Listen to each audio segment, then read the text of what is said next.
chaque bataille est à la fois une victoire et une défaite. Tout dépend du drapeau que vous arborez sur chaque théâtre de la Seconde Guerre mondiale. Les batailles gagnées et perdues ont déterminé la possession des territoires, des ressources et la capacité de continuer à combattre. Pour certaines de ces batailles, c'est la victoire qui a le plus influencé le cours futur de la guerre. Pour d'autres, c'est la défaite. Et parfois, plus souvent qu'on ne pourrait le croire, un seul engagement a porté ces deux significations à la fois, un triomphe vu d'un côté et une catastrophe de l'autre, dont les conséquences se sont propagées au fil des mois et des années de guerre, d'une manière que personne présent à l'époque n'aurait pu prévoir. Voici l'histoire des batailles gagnées et perdues qui ont décidé de l'issue du plus grand conflit de l'histoire. Une guerre qui a atteint tous les continents, touché tous les types de terrains et exigé toutes sortes de stratégies. Des batailles livrées en mer et dans la jungle, à celles menées dans les rues des villes, des invasions venues du ciel, aux retraites sur terre, chacune ayant laissé son empreinte sur la forme du monde à venir. Ce qui suit est un récit tiré des archives militaires, de témoignages personnels, des souvenirs des hommes et des femmes qui y ont participé, ainsi que de l'analyse de ceux qui ont passé des décennies à tenter de comprendre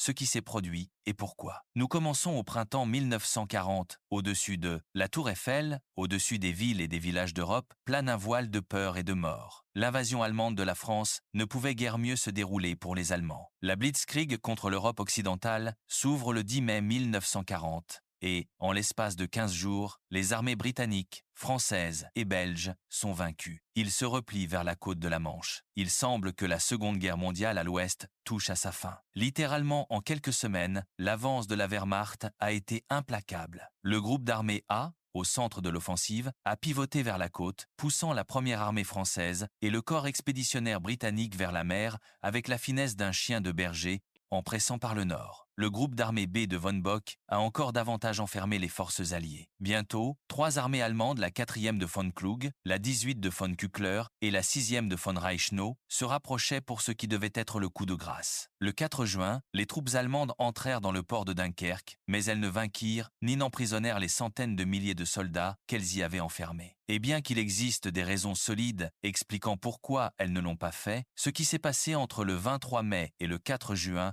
doit, avec le recul, être considéré comme une erreur allemande aux conséquences importantes. Le 23 mai, l'armée belge avait été isolée et la première armée britannique et française repoussée contre la mer. C'est alors que von Rundstedt, commandant du groupe d'armée A, donna ce qui est devenu célèbre sous le nom d'ordre d'arrêt. Les Allemands combattaient depuis 3 semaines en envahissant l'Europe occidentale. Leurs forces étaient épuisées et ainsi les généraux allemands, et non, comme beaucoup le pensent, Hitler leur ordonnèrent de s'arrêter sur le périmètre des plages de Dunkerque. En pratique, les Allemands accordèrent aux alliés occidentaux quelques jours de répit. Alors pourquoi von Rundstedt et Hitler ont-ils interrompu leur offensive fulgurante? Les divisions blindées avaient été réduites de 30% lors du Blitzkrieg, qui les avait menées jusqu'à la Manche, et l'essentiel de l'appareil militaire français restait invaincu, tout comme la plus grande partie de la France. Les Allemands craignaient la possibilité d'une contre-attaque alliée. Ils affrontaient une armée qui avait pratiquement gagné la Première Guerre mondiale, et les Allemands craignaient donc que leur ennemi ne cède trop facilement. Il y avait une prudence très sensée de la part des commandants allemands, qui savaient aussi que leurs propres troupes étaient désorganisées par le succès. Lorsque Hitler rendit visite à von Rundstedt, son acceptation de l'ordre d'arrêt fut facilitée par les assurances du Reichsmarschall Hermann Göring, qui insista pour que l'on confie à sa Luftwaffe le soin d'achever les troupes alliées piégées et en garantissait le succès. La région autour de Dunkerque ne se prêtait pas à la guerre blindée. Elle était plate, mais traversée de canaux et de fossés de drainage, très semblable, en fait, au combat de la Première Guerre mondiale en Flandre, dont les commandants supérieurs des deux camps, y compris Hitler, se souvenaient 20 ans plus tôt. Le jour même où Hitler et Göring élaborèrent leur plan, le commandant britannique, Lord Gort, prit une décision unilatérale. Il ne risquerait pas de perdre l'ensemble de son commandement en participant à l'offensive proposée et extrêmement optimiste du général Weygand, qui imaginait une percée pour rejoindre les forces plus au sud. Gort décida plutôt de retirer le corps expéditionnaire britannique vers Dunkerque, d'où il pourrait être évacué pour combattre un autre jour. Cette opération d'évacuation, Dynamo, commencerait le 26 mai. Gore ne fut pas le seul à prendre une décision unilatérale au sein de l'Alliance qui se désagrégeait. Le 27 mai, sans consulter ses alliés, le roi Léopold de Belgique offrit sa reddition aux Allemands. L'amiral Bertram Ramsay, qui avait été alerté dès le 20 mai de la possible nécessité d'une évacuation, avait rassemblé une vaste et très disparate collection de navires pour évacuer les troupes rassemblées à Dunkerque. Des navires britanniques, des croiseurs, des destroyers, des yachts, des bateaux à aubes, tout ce qui pouvait flotter, car les Britanniques étaient déterminés à sauver leurs hommes. L'itinéraire le plus court dut être abandonné lorsque Calais tomba, car les navires auraient été à portée des batteries côtières de Calais. Une seconde voie, la route X, était exposée à des mines non déminées, et l'on choisit donc, par nécessité, le trajet le plus long, vers le nord, jusqu'à la bouée Quinte, vers l'ouest jusqu'au bateau-phare des Goodwin Sands, puis vers le sud jusqu'à Douvres, un parcours de 160 km. À mesure que la situation devenait claire, l'action de la Luftwaffe contre l'évacuation s'intensifia, provoquant la panique parmi la population civile, hommes, femmes et enfants traînant des sacs et de petites charrettes. Les enfants ne parlaient pas et ne jouaient pas, tous avec des expressions vides, regardant droit devant eux. Mais le repli sur Dunkerque ne fut pas une fuite précipitée. À partir du 26, les forces effectuèrent un retrait ordonné et progressif vers un périmètre de 25 km, définissant une poche profonde de 10 à 12 km. Le BEF neutralisa son équipement, sabota et abandonna ses canons, puis se replia. Sans cette discipline, s'il y avait eu panique, ce qui s'est passé à Dunkerque n'aurait pas été possible. Et là, une évacuation efficace était en cours. 25 000 hommes avaient été évacués à la fin du deuxième jour de l'opération. Au 31 mai, jour du plus grand nombre d'évacués, le chiffre atteignait 68 014. Le port était rempli d'épaves. Un soldat se souvenait avoir couru vers le quai, aperçu de la fumée s'échappant de la cheminée d'un navire et s'être élancé vers lui. Le navire quittait tout juste le quai lorsqu'il parvint à sauter à bord. Dieu merci, se rappelait-il. L'efficacité de la Luftwaffe était limitée. Les bombardiers ne pouvaient pas opérer de nuit. La visibilité était réduite par des brumes fréquentes. Bien que la mer calme favorise la flotte d'évacuation, la Royal Air Force pouvait suffisamment harceler les avions allemands pour en limiter l'effet. À la fin de l'opération Dynamo, la RAF avait perdu 177 appareils, les Allemands 240. Si les Allemands ne s'étaient pas arrêtés le 23, il est peu probable qu'une telle évacuation ait pu être menée. L'évacuation de Dunkerque signifiait plusieurs choses en termes purement pratiques. Cela signifiait que les Britanniques disposaient littéralement de centaines de milliers d'hommes pour poursuivre le combat. Ils n'avaient pas seulement des troupes britanniques, mais aussi des troupes françaises.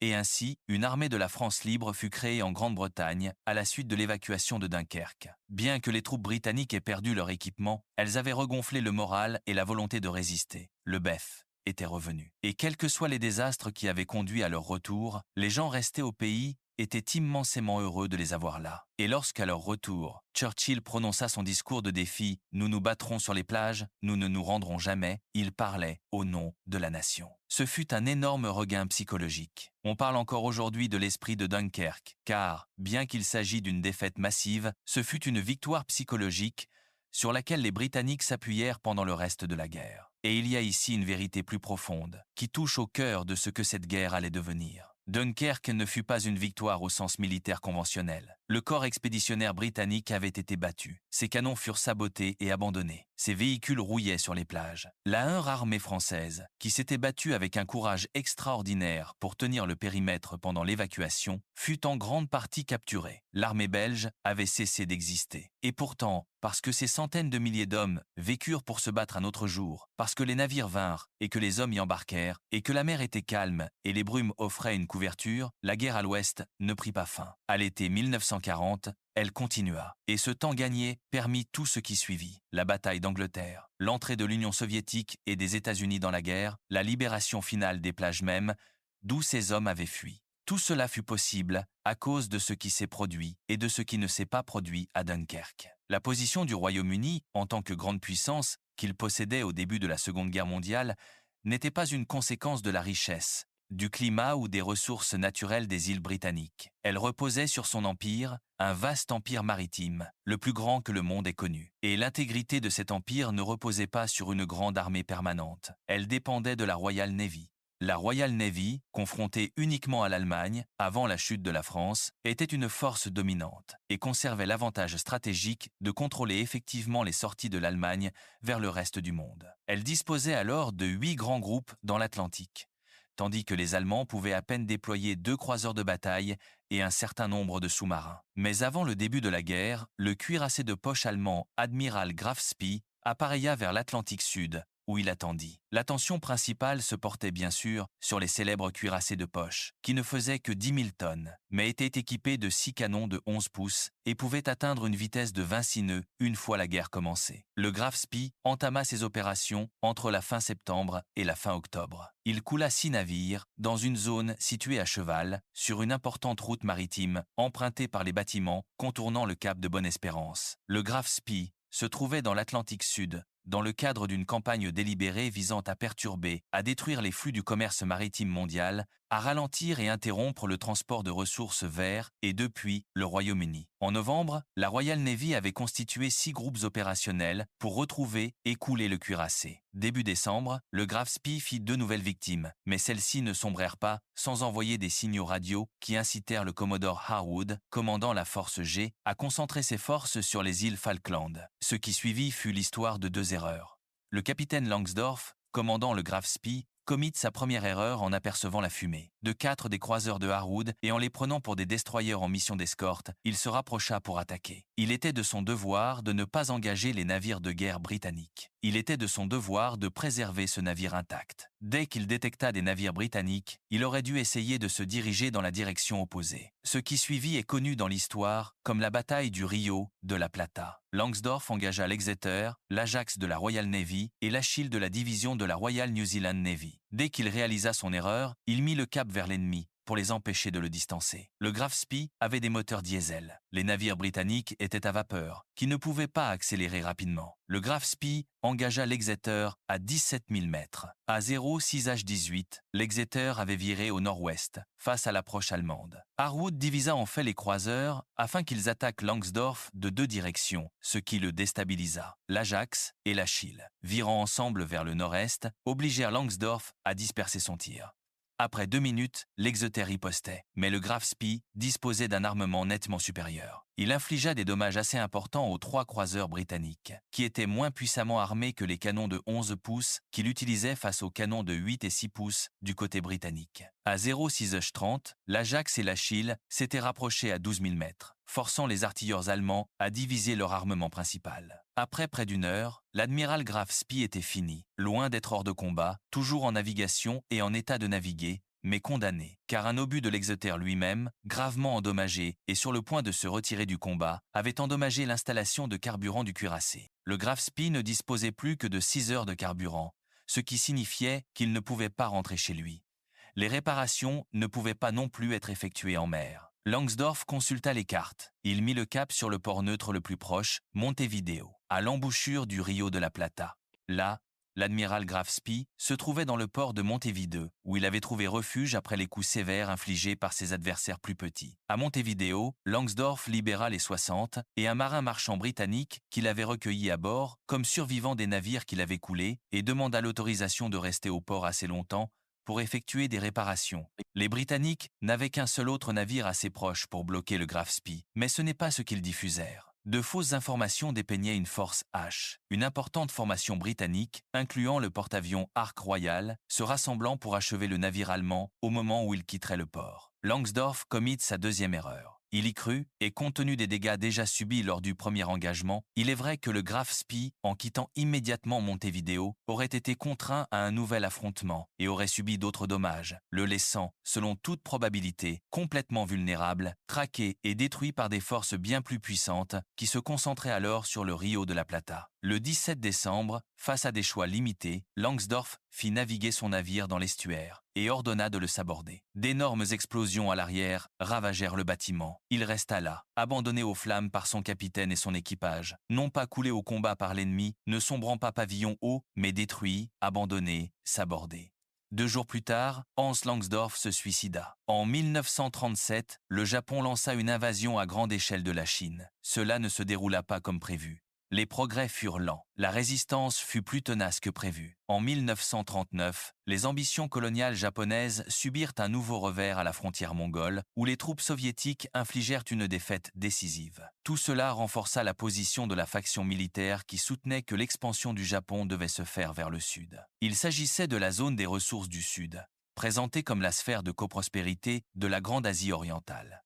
Elle fournirait au Japon tout l'espace vital et les matières premières dont il avait besoin. Il faut se rappeler qu'il s'agissait d'une époque largement antérieure aux produits synthétiques et que le Japon menait une guerre très coûteuse en Chine. Pour mettre fin à cette guerre, il estimait avoir besoin de davantage de ressources. Les dirigeants japonais considéraient qu'ils n'avaient d'autre choix que de s'emparer des ressources des Indes orientales néerlandaises. Celles-ci n'étaient pas seulement d'une grande valeur stratégique, mais elles contenaient aussi d'importantes richesses matérielles, comme le pétrole. Leur objectif était d'agir rapidement afin de libérer des troupes à renvoyer combattre en Chine et de s'emparer de ces ressources pour les expédier au Japon avant que les États-Unis ne se préparent à la guerre. Le 7 décembre 1941, alors que les avions japonais approchaient de Pearl Harbor, des forces japonaises sous le commandement du général Tomoyuki Yamashita débarquaient déjà sur la péninsule malaise à Kotabaru.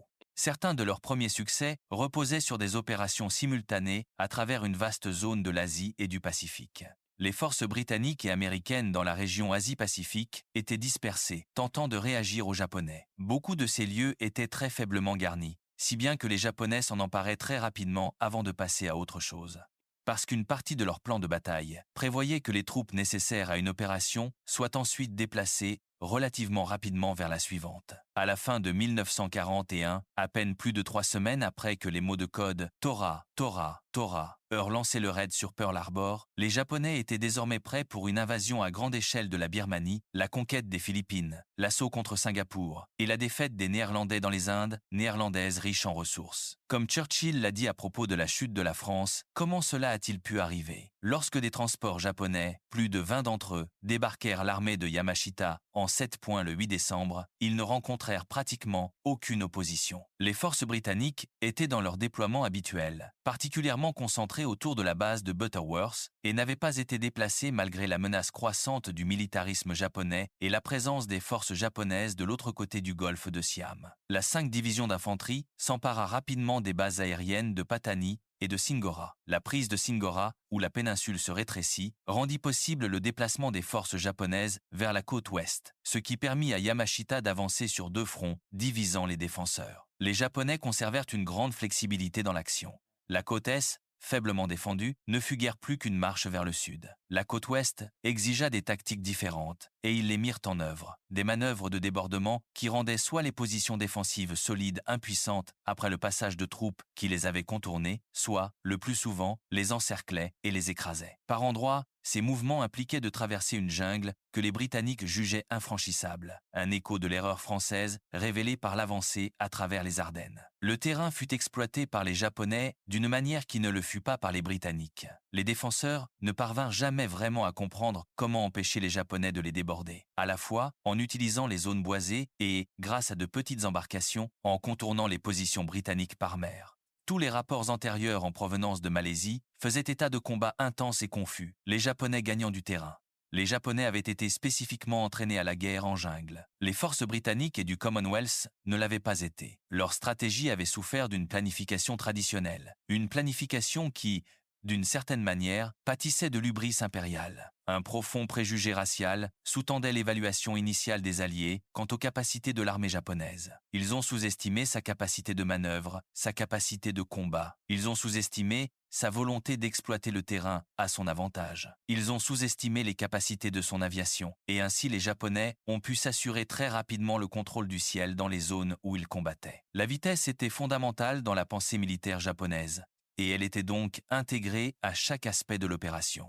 Les troupes, non seulement lors de la campagne de Malaisie, mais partout et tout au long de la guerre, se déplaçaient avec très peu de soutien. Lorsque, le 21 décembre, les formations britanniques reçurent l'ordre de se regrouper sur une ligne derrière la rivière Perak, il était trop tard. Le Japon allait continuer à enchaîner les victoires, avançant toujours plus vite que ses adversaires ne pouvaient se ressaisir, si bien que Singapour, les Philippines et les Indes orientales allaient tous tomber. S'il y eut un véritable blitzkrieg pendant la Seconde Guerre mondiale, ce fut celui-ci. En quelques semaines, le Japon s'était assuré 1/6 de la surface de la planète. Pendant un temps, on eut l'impression d'avoir affaire à un ennemi surhumain, à un soldat capable de continuer sans relâche, qui combattait comme un démon, qui ne se battait pas comme les forces occidentales s'attendaient à ce qu'on se batte. Cela signifiait aussi qu'il y avait une immense étendue de territoire que les Alliés devraient reconquérir aux Japonais s'ils voulaient gagner la guerre. Mais après 6 mois, l'apparente invincibilité du Japon fut stoppée lors d'une grande bataille navale en un lieu appelé Midway. L'ampleur écrasante d'actions majeures, comme les débarquements de Normandie ou la vaste offensive japonaise à travers la région Asie-Pacifique, domine notre vision de la guerre, nous détournant de campagnes injustement qualifiées de secondaires.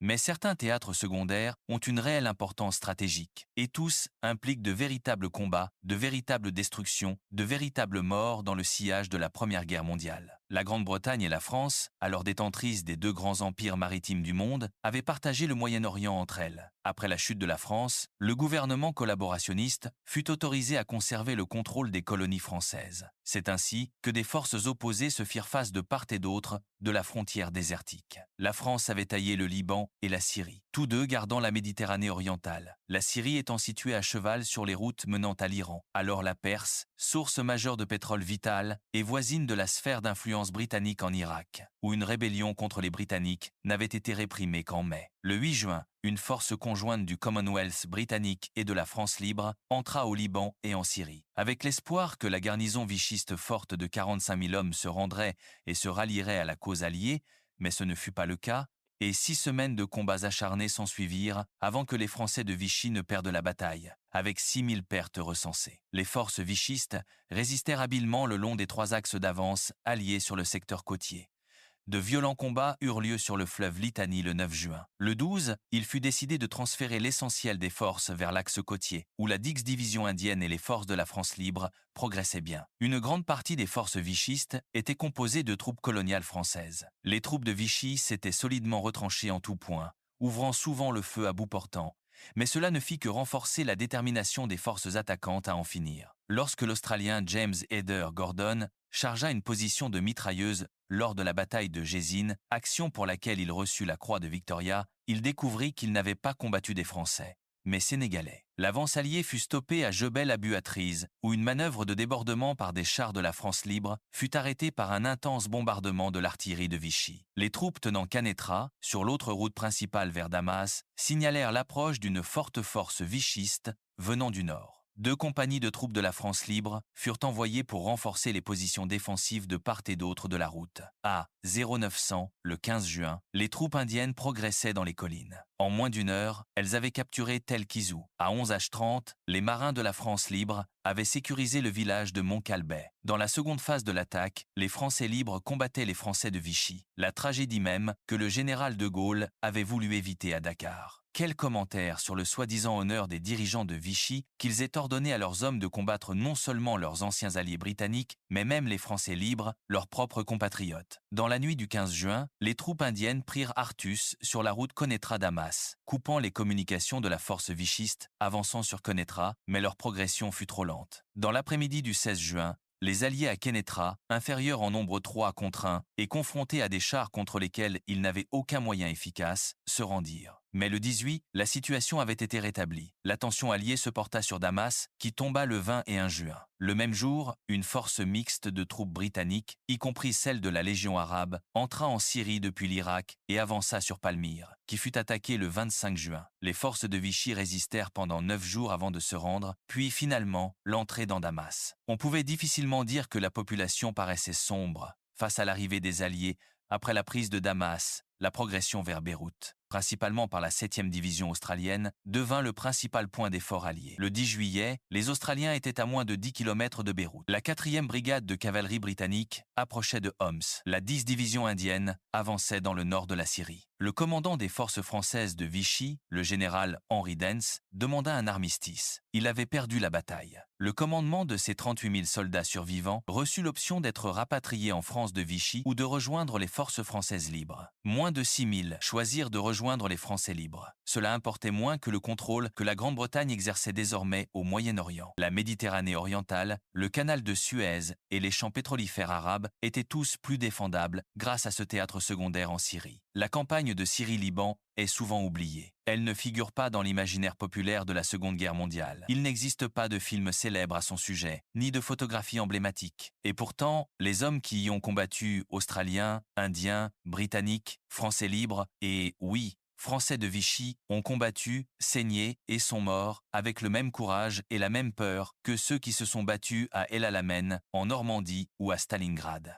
La campagne a assuré la position de la Grande-Bretagne au Moyen-Orient, à un moment où cette position était désespérément vulnérable, et elle a refusé aux puissances de l'Axe un point d'appui qui aurait pu modifier tout l'équilibre de la guerre en Méditerranée. Certains théâtres secondaires, en fin de compte, n'en sont pas du tout. Les Alliés progressaient depuis leur tête de pont en Normandie, avançant vers le nord et l'est, repoussant les Allemands et progressant lentement face à la résistance, vers le Rhin et le moment où ils poseraient le pied sur le sol allemand. Market Garden est une bataille étrange parce qu'elle découle du désir du maréchal Bernard Montgomery de foncer en Allemagne. Montgomery, le commandant britannique, et Dwight Eisenhower, le commandant suprême américain, avaient une relation très tendue. Ils avaient des manières fondamentalement différentes de commander, de se présenter, et ils n'étaient pas d'accord sur la stratégie de l'avancée alliée en Allemagne. Eisenhower, de façon sensée, pourrait-on dire, voulait avancer sur un large front. Montgomery avait une autre idée: percer un trou dans les défenses allemandes et déboucher dans la plaine d'Allemagne du Nord. Montgomery espérait aussi que son plan répondrait à ses détracteurs après le jour J, lorsque certains l'avaient jugé trop prudent. L'opération Market Garden n'était pas un plan prudent. Après l'approbation d'Eisenhower, Montgomery reçut les troupes et les ressources dont il avait besoin. Une nouvelle manœuvre prenait forme, et tout le monde savait qu'il s'agirait d'une de ces opérations combinées, le coup décisif qu'ils attendaient tous. Market Garden était en réalité deux opérations. Market était l'opération aéroportée, larguant des troupes au-delà des ponts. Garden était l'avancée terrestre pour rejoindre ses forces aéroportées. Cela semblait une idée sensée, sauf que, comme le dit l'expression, c'était un pont trop loin pour que le plan de Montgomery fonctionne. Il était essentiel que chaque phase de l'opération réussisse. Chaque pont devait être sécurisé.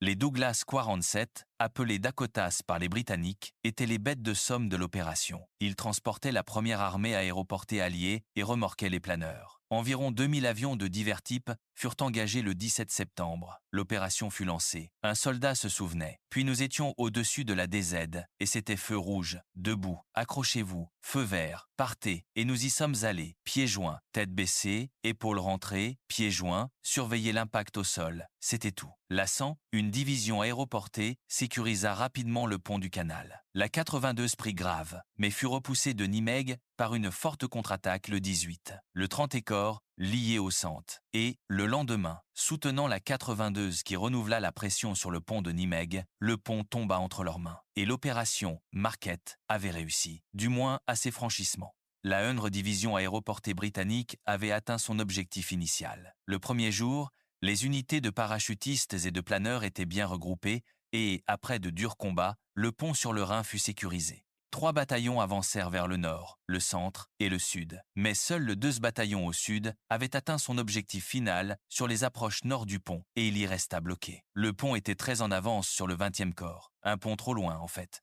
À moins que la résistance allemande ne soit modérée, et elle ne l'était pas. À ce stade de la guerre, les alliés occidentaux avaient presque un contrôle total du renseignement secret allemand. Ils lisaient les messages allemands, pratiquement au moment où ils étaient envoyés. Ce qu'ils savaient, mais qui ne fut pas transmis aux troupes chargées d'exécuter l'opération, c'est qu'exactement à l'endroit où les parachutistes devaient être largués, se trouvait une division blindée allemande, en repos et en rééquipement. Ils larguèrent littéralement la première armée aéroportée alliée au-dessus d'une division SS Panzer allemande. Et c'est là que les choses commencèrent à se détériorer, car il s'agissait d'unités puissantes, les 9 et 10 divisions SS Panzer, qui s'acharnèrent sur la tête de pont britannique avec des effectifs et un armement supérieur. Le 21, la brigade polonaise fut larguée au sud du Rhin. Elle avait été retardée pour rejoindre la bataille par le mauvais temps et des renseignements insuffisants. Le largage les plaça dans de solides positions allemandes, où, au lieu de pouvoir forcer le passage pour renforcer la 1e division aéroportée, ils furent taillés en pièces. Les troupes aéroportées sont, comparativement parlant, seulement légèrement armées. Débarquant derrière les lignes ennemies, elles doivent affronter des forces entièrement équipées et lourdement armées.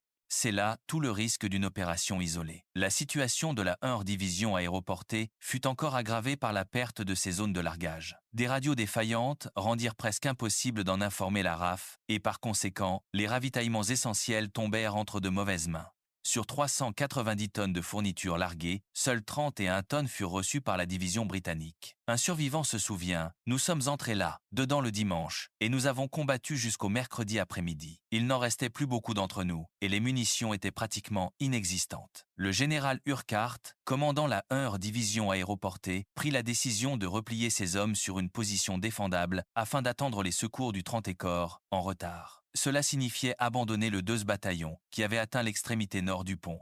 Pendant ce temps, les troupes allemandes coupèrent la ligne d'avance britannique au sud de l'Odon, ralentissant encore la colonne de secours. Le 26, 9 jours après le largage, le 30e corps finit par faire jonction avec la 1e division aéroportée, mais il était trop tard pour influer sur une bataille déjà perdue. Market Garden fut une défaite alliée absurde, au moment même où les Alliés progressaient glorieusement à travers la France et la Belgique, libérant le pays au passage. Cela n'aurait jamais dû se produire. Les Alliés étaient massivement bien équipés. Ils avaient plus d'armes, plus de matériel, plus de renseignements que les Allemands, mais ils ne surent pas les utiliser. Sur les 10 000 hommes qui avaient atterri à Arnhem, 2 000 seulement repartirent avec le 30e corps. La plupart des autres passèrent le reste de la guerre comme prisonniers des Allemands. Market Garden n'a certainement pas amélioré la réputation de Montgomery. Eisenhower savait déjà qu'il était difficile de travailler avec lui, et Market Garden en fut la confirmation. Cela eut un autre effet. Bien sûr, les Alliés n'allaient pas atteindre la Meuse, et certainement pas franchir le Rhin en 1944. Et, bien sûr,